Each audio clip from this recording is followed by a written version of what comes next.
ఈ ఇన్ఫెక్షన్ వచ్చిన ప్రతి నలుగురిలో ముగ్గురు చనిపోయే ప్రమాదం ఉంది. అంత డేంజరస్ ఈ నిపా వైరస్. అండ్ దీనికి ఎటువంటి ట్రీట్మెంట్ కానీ వ్యాక్సిన్ కానీ లేదు. కేవలం ప్రికాషన్స్ మాత్రమే తీసుకోగలం. ఆ ప్రికాషన్స్ ఏంటో చెప్తాను, జాగ్రత్తగా వినండి. అండ్ దీన్ని స్టోరీ లాగైనా స్టేటస్ లాగైనా షేర్ చేయండి. ఈ ఇన్ఫర్మేషన్ ఇంకా ఎక్కువ మందికి రీచ్ అవుతుంది. ఈ ఇన్ఫెక్షన్ గబ్బిలాల నుంచి మనుషులకు వస్తుంది. గబ్బిలాలు ఫ్రూట్స్ తిన్నప్పుడు వాటి సలేవా, యూరిన్లో ఉన్న వైరస్ వల్ల ఫ్రూట్స్ కంటామినేట్ అవుతాయి. ఇలాంటి ఫ్రూట్స్ మనం తిన్నప్పుడు ఈ ఇన్ఫెక్షన్ మనకు వచ్చి ఇనిషియల్ స్టేజ్లో జస్ట్ నార్మల్ వైరల్ ఫీవర్ లాగే సిమ్టమ్స్ ఉంటాయి. జ్వరం రావడం, తలనొప్పి, దగ్గు.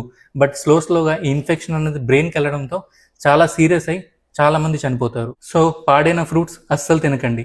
అండ్ ఫ్రూట్స్ తిన్నప్పుడు ప్రాపర్గా వాష్ చేసుకొని పైన తొక్క తీసి తినండి. అండ్ గబ్బిలాలు ఎక్కువగా తినే ఫ్రూట్స్ ఇవి కంటామినేట్ అవ్వడానికి ఇంకా ఎక్కువ ఛాన్సెస్ ఉంటాయి. వీటితో చాలా జాగ్రత్తగా ఉండండి. ఇవి బనానా, జాంకాయ, మ్యాంగో. అండ్ కళ్ళు తాగడం వల్ల కూడా ఈ ఇన్ఫెక్షన్ వచ్చే రిస్క్ ఎక్కువగా ఉంటుంది. ఇది కోవిడ్లా మారే అవకాశాలు తక్కువ, బికాస్ ఇది కోవిడ్ అంత స్పీడ్గా స్ప్రెడ్ అవ్వలేదు. బట్ కోవిడ్ కన్నా మాత్రం చాలా డెడ్లీ. సో జాగ్రత్తగా ఉండండి. Thank you.